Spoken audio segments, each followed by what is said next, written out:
बिस्मिल्लाहिर्रहमानिर्रहीम, अस्सलामु अलैकुम। मैं हूं करामत मुगल और मेरे साथ हैं सईद बलोच साहब, सीनियर जर्नलिस्ट हैं, सुप्रीम कोर्ट कवर करते हैं।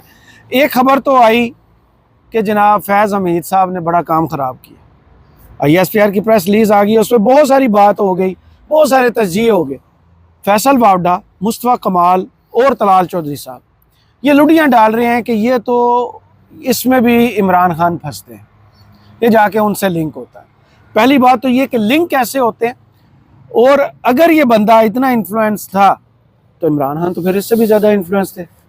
उनके कंट्रोल में इतनी चीज़ें क्यों नहीं थी जितनी कंट्रोल में जनरल फैज़ के थी। अब जनरल फैज़ की जो हिस्ट्री है, अगर हम याद करें मौलाना फजलुर रहमान के नदीम मलिक को दिए हुए इंटरव्यू को, और अलीना शिगरी साहबा को इंटरव्यू दिया था ख्वाजा आसिफ साहब ने, और बिलावल भुट्टो साहब भी यहाँ रिकॉर्ड कह चुके कि उनकी मुलाकातें तो रजीम चेंज के वक्त होती रही हैं जनरल फैज़ से। तो वो सारे कसूरवार ज़्यादा हैं या इमरान खान कसूरवार ज़्यादा है? और दूसरी जानिब 190 मिलियन पाउंड में जो इमरान खान का अब 342 का बयान है, वो कितना जानदार है इस केस में इमरान खान को बिल्कुल मासूम साबित करने में। बहुत शुक्रिया करामत मुगल साहब। पहली बात तो ये है कि ये जो इमरान खान का बयान है 342 का, फिर 190 मिलियन पाउंड, फिर बरतानिया में क्या खिचड़ी पकी, वहाँ से पैसा कैसे आया और इसमें इमरान खान कैसे बिल्कुल बेकसूर है, इस पर इंशाल्लाह कल एक पूरी मुकम्मल वीडियो आपके साथ हम शेयर करेंगे। और उसमें आज क्या है?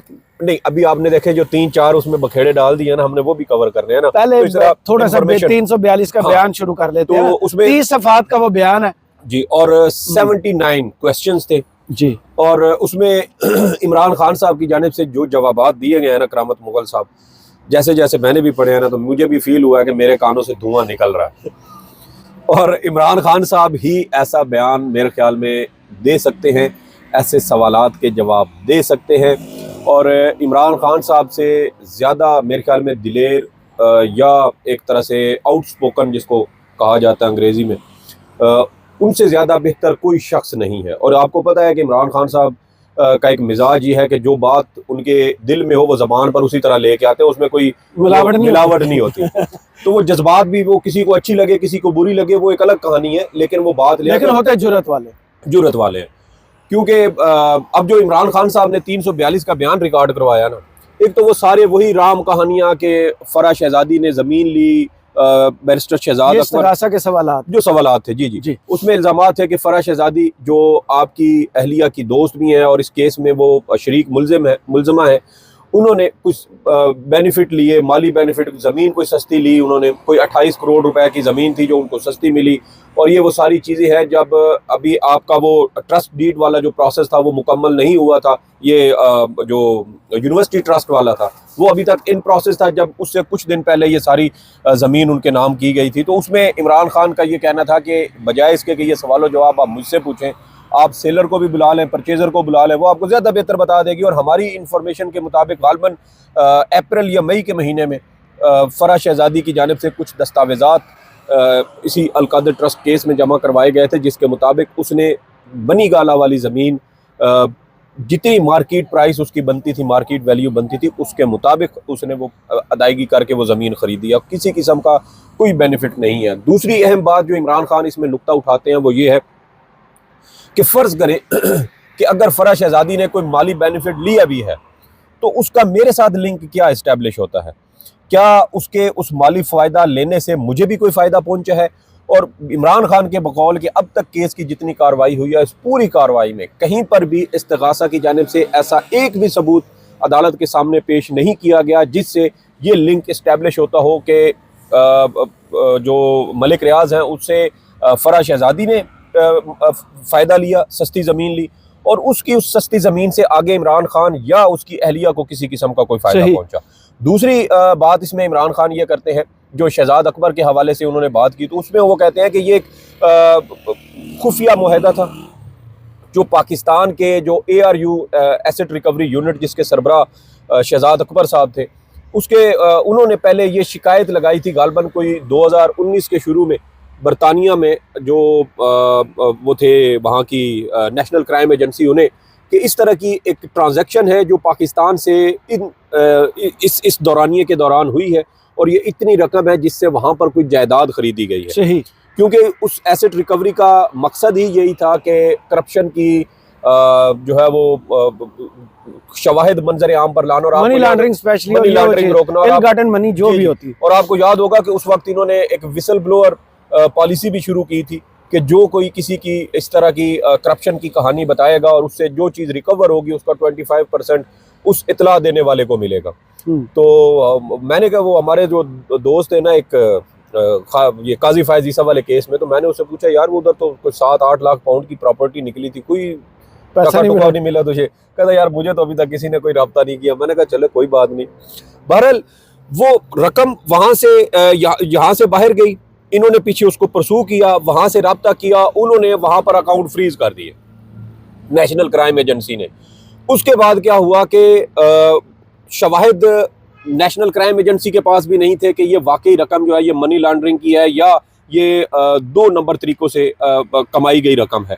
तो वहाँ पर क्या हुआ कि बजाय इसके कि एनसीए वो केस साबित करता, उनको ये डर पड़ गया कि अगर मलिक रियाज डैमेजेस की सूरत में इसने हमारी किसी कोर्ट के अंदर ये क्लेम कर दिया कि मेरी शोहरत को नुकसान पहुंचाया गया वगैरह वगैरह, तो हमें कहीं लेने के देने ना पड़ जाए। उन्होंने क्या किया, वहाँ पर एक out of the court settlement कर ली और उस सेटलमेंट के जरिए वो रकम जो है वो सारी वो पाकिस्तान वापस आई, 190 मिलियन पाउंड केस, जिसको फिर यहाँ से काजी फायज ईसा ने कहा कि ये रियासत का पैसा था, हुकूमत का पैसा, रियासत पाकिस्तान का था, इसलिए ये रियासत के अकाउंट में जाना चाहिए। हालांकि जो एनसीए के साथ मुआहदा हुआ या कोर्ट की वहां से जो रूलिंग आई, उसमें किसी जगह ये जिक्र नहीं है कि ये हुकूमत पाकिस्तान का पैसा है। सुप्रीम कोर्ट ने अपने खाते में रखा, फिर हुकूमत ने अपने खाते में, और उसमें इमरान खान साहब फिर खुरा लेके जाते हैं वो वन हाइड पार्क की तरफ भी जी, जो गलबन हुसैन नवाज साहब के हसन नवाज साहब का वो जायदाद है। तो उन्होंने कहा कि ये जो 50 मिलियन पाउंड यहाँ से भेजे गए थे, ये उस जायदाद को खरीदने के लिए भेजे गए थे। तो अगर आपने इसका कोई जायज लिंक कोई इस्टेब्लिश भी करना है तो आप जाकर हसन नवाज साहब को भी इसमें शामिल तफ्तीश करें, इसके अलावा अली मलिक को करें, मलिक रियाज को करें, तो फिर शायद आपके पास कोई ऐसी चीज़ इस्टेब्लिश हो जाए। दूसरा, उन्होंने जो ट्रस्ट बन रहा था सारा, उन्होंने कहा कि मैंने किसी किस्म की कोई इसमें जो माली फ़ायदा हो या किसी किस्म का और कोई फ़ायदा किसी भी सूरत में, तहफ़ की सूरत में या किसी सूरत में मैंने या मेरी बीवी ने ये चीज़ें वसूल केस में, यानी कि इमरान खान के पास तगड़े जवाब आते। अब आ जाए उस मामले, एक और चीज़ जो इसमें से मिस हो गई, वो चीज़ ये थी कि इमरान खान ने ये कहा कि वो जो शवाहिद है ना, जो एनसीए के साथ मुआहदा हुआ और फिर एनसीए ने हुकूमत पाकिस्तान यानी शहजाद अकबर साहब के ज़रिए ये एक मुआहदा किया था कि ये जो हमारा अली मलिक के साथ और एनसीए के दरमियान मुआहदा है ये खुफिया है, आप इस चीज़ को कहीं किसी फोरम पर डिस्क्लोज नहीं करेंगे। लेकिन मुझे अच्छी तरह याद है कि मैंने खुद वो दस्तावेज, काबीना इजलास की मंजूर शुदा वो दस्तावेज मैंने देखी हुई है, जिसके ऊपर एक कॉर्नर में ये लिखा हुआ था कि अगर किसी कोर्ट में ये सारे डॉक्यूमेंट्स प्रोड्यूस करना पड़े तो हुकूमत पाकिस्तान ये डॉक्यूमेंट्स उस मुतलका कोर्ट में उसकी इजाज़त के ज़रिए प्रोड्यूस कर सकती है। अब यहाँ पर 2 नंबरी इस हुकूमत ने क्या की, और वो ये की है कि इन्होंने वो सारा जो रिकॉर्ड था, जो मुआहदा था और जो डॉक्यूमेंटेशन थी पाकिस्तान की एनसीए के साथ और एनसीए की मलिक रियाज के बेटे के साथ, इन्होंने वो सारी छुपा दी। क्योंकि अगर वो डॉक्यूमेंटेशन मंजर आम पर आ जाती है करामत मुगल साहब, तो ये पूरा केस जैसे साइफर वाला गया जैसे दूसरे के, वैसे ये भी गिर जाएगा। बाएं वो केस जिस पर हुकूमत बहुत खुश है और उसके बाजा शामिल बाजा वो भी बहुत खुश है। समझ नहीं आई मुस्तफ़ा कमाल को कि ये यानी कि बोलने की क्या ज़रूरत पड़ी है। फैसल बावडा की तो फिर समझ आती है, तलाल चौधरी की फिर समझ आती है। ये इतने खुश क्यों हैं? जनरल फैज़ का अगर कोर्ट मार्शल है, चार्जशीट होते हैं, अगर इमरान खान के साथ जोड़ा जाता है तो ये खुश क्यों है? करामत मुगल साहब जो आज शादियाने बजा रहे हैं ना, उनको उस वक्त से डरना चाहिए जब दौरे हाजिर के फैज़ हमीद साहब पकड़े जाएंगे। ये तो माजी के है ना, तो माजी में भी रजीम चेंज में यही थे ना, यही थे। इन्हीं का हाजी आसिफ ने कहा था ना, जो बाजवा साहब देखें, बाजवा साहब के ससुर के घर मुलाकातें होती रही, वो जनरल फैज़ बुलाते रहे। अगस्त 2018 में पीटीआई की हुकूमत बनी। अगस्त 2018 में जो डॉक्यूमेंट है उसके मुताबिक 8 अगस्त 2018 को इमरान खान प्राइम मिनिस्टर बने। उनकी हुकूमत जो है वो प्रोसेस गालबन मुकम्मल हुआ था 18 अगस्त 2018 काबीना जब मुकम्मल हुई थी, क्योंकि वजीर आज़म हुकूमत नहीं होता, पूरी काबीना प्लस वजीर आज़म हुकूमत होती है। तो उसमें आप देख लें कि अगस्त में हुकूमत बन रही है और नवंबर के महीने में जनाब फैज़ हमीद साहब का नून लीग के साथ पहला राब्ता होता है जी। पहली ईंट मारने वाला और इमरान खान को आखिरी ईंट मारने वाला, आखिरी पत्थर मारने वाला कोई और नहीं था, जनरल फैज साहब से। सही। और बकौल जनाब अली अमीन गंडापुर साहब, जो उन्होंने इस्लामाबाद में तकरीर की थी, जब उन्होंने एक बड़ा तारीखी जुमला कहा था कि अपना इदारा ठीक करो, तो साथ उन्होंने कहा था कि क्या जनरल फैज को हम जहेज में लेके आए थे, क्या हमने जनरल फैज को बनाया था, क्या हमने उसे प्रमोट किया था। तो ये वो चीजें हैं जो ऑन द ग्राउंड मौजूद हैं, लोगों को पता है। ये सारी बस मैं अपना सवाल वापस मैं सवाल आ रहा हूँ, मैं नया सवाल कर, मैं उस तरह भी आता हूँ जो बात आपने की, वीडियो लंबी हो जाएगी, हम इसको कंक्लूड करते हैं यार इधर। तो सवाल ये है कि आज आप अगर खुश हो, मैं मेरे ख्याल में पाकिस्तान तहरीक इंसाफ को इस सारी इंक्वायरी की और इस सारे मामले को वेलकम करना चाहिए। हाँ, तो मैं भी उसी वजह ये है कि आप एक दरवाजा खोल रहे हैं, जो काजी साहब खोल के गए हैं कि किसी रिटायर्ड को इस्तीफा दे के घर जाने वाले जज को आप इंसाफ के कटारे में खड़ा करेंगे। आज वो भुगत गए, लेकिन कल इनकी भी बारी, काजी साहब भी खड़े हो सकते हैं। और आज जो दरवाजा जनरल फैज की सूरत में खुला, जी, तो जी। ये तो बहुत बड़ा गेट बनेगा ना फिर। देखिए, ये बिल्कुल आपकी बात ठीक है कि दरवाजा खुलना चाहिए। सियासतदान हर जगह पे रगड़ा खाते हैं, तो क्यों खाएं। नवाज शरीफ साहब हो, जरदारी साहब हो, इमरान खान हो, इससे पहले बेनज़ीर भुट्टो थी, उससे पहले जनाब जुल्फ़कार भुट्टो थे, सारे प्रोटेक्टेड हैं। जज आर्टिकल 209 के तहत प्रोटेक्टेड है। आप अपने जर्नैलों को देख ले तो उनका एक अपना आर्मी एक्ट है, उसके बाहर आप उनको कुछ कर नहीं सकते। अब तो सीक्रेट एक्ट भी, अब सीक्रेट एक्ट भी है, ब्यूरोक्रेसी है, तो उसका भी तकरीबन इसी तरह का है कि वो सारे इकट्ठे हो जाते हैं, कलम छोड़ देते हैं, काम नहीं करते, पीछे रह गए आपके सियासतदान। तो जहां पे बाकी दर खुल रहे हैं, तो मेरे ख्याल में ये भी खुलना चाहिए। आईनी बेंच बनाना है। हाँ, आईनी बेंच, बिल्कुल। तो ये खुलता है तो सारे जो लोग हैं, और ये सिर्फ आज ये फिर ये जो आएगा ना ट्रूथ एंड रिकंसिलिएशन वाला वो प्रोसेस, जिसके बारे में कहा जाता है कि ये सारे हकायक सामने आने चाहिए, मुझे पूरा यकीन है कि जब पीटीआई की अब हुकूमत बनेगी तो ये इस तरह का कोई ना कोई कमीशन जरूर बनाएंगे, जिससे वो सारे हकायक मंजर आम पर आएंगे, वो सारी बातें मंजर आम पर आएंगी। और ये वो जो सारी इस वक्त साजिश रची गई, फिर रिजीम चेंज कैसे हुई, इमरान खान तो इवन के ये तो इमरान खान के हक में अच्छी चीजें हो रही हैं, बिल्कुल अगर फेयर ट्रायल होता है। और उनके वकील को सामने आए जी मियां अली अशफाक साहब। जी जी। और देखिए, इमरान खान साहब के मिलिट्री ट्रायल के हवाले से गुज़श्ता साल जून 2023 से ही ये बातें सामने आना शुरू हो चुकी थी कि इमरान खान का फौजी अदालतों में ट्रायल किया जाएगा।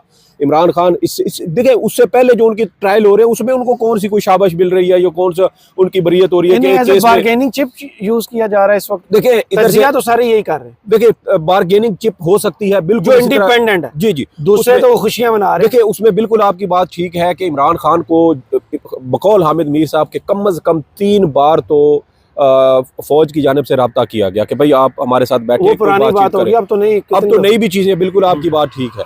तो ये बिल्कुल आपकी बात दुरुस्त है कि बार्गेनिंग चिप हो सकती है कि एक तरफ इधर आर्मी वो फौजी अदालतों वाला केस चल रहा है, दूसरी जानिब आप इमरान खान के मिलिट्री ट्रायल वाली बात करें।